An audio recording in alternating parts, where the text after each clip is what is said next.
Your Grace and members of Synod, it's an honor to be here today to tell you a little bit about St. Peter's and St. Simon's. I was a curate there. One question many are asking at this time in the life of our church is, what on earth is God up to? Well, I think the evidence shows that God is up to a whole lot. On October 30th, 2016, the Church of St. Peter and St. Simon the Apostle was established as a new parish in the diocese. This was marked by a joyful liturgy for all saints, with Bishop Patrick Yu as our celebrant and preacher. It was the end of a very challenging process, and yet the beginning of a whole new one.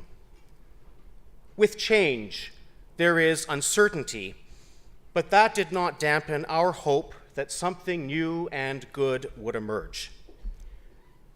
St. Peter's Carlton has a long ministry in the heart of Toronto that has seen many changes over the decades as a place of refuge for the needy and a community hub, and also a home to San Lorenzo Parish, who later moved to St. Simon's. St. Simon's also had a unique ministry in the heart of Toronto, known particularly for its choral music.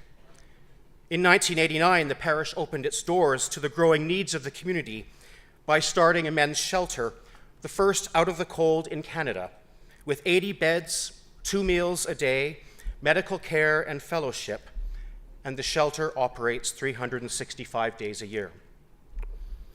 Like many of the parishes in our diocese, ministry has had to adapt to changing attendance, aging buildings, and complex community needs. In both parishes, it was recognized that in spite of the good work being done, change needed to happen to invigorate mission. A formal process then began to move towards amalgamation.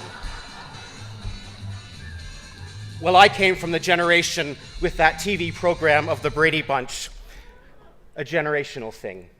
I had no idea that one day I would find myself living that in the life of the church. Having started my time as priest in charge at St. Simon's on August the 1st, we worked together towards amalgamation on October 30th. Like the joining of any two established families, this continues to take a great deal of care, especially integrating people.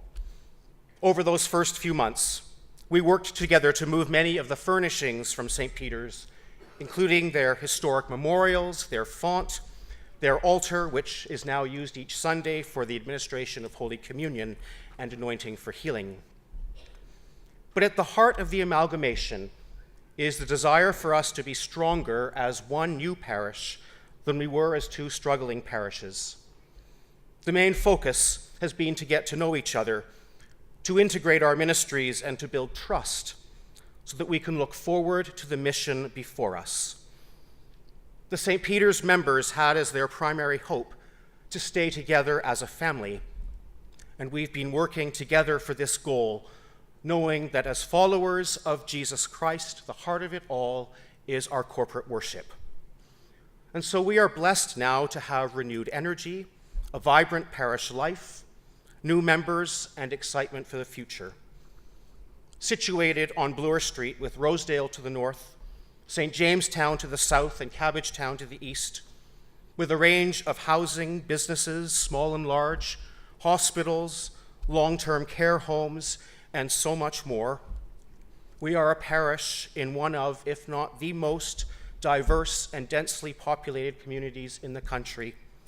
And we are asking, how, as a new parish, do we reach out with the hope of the gospel?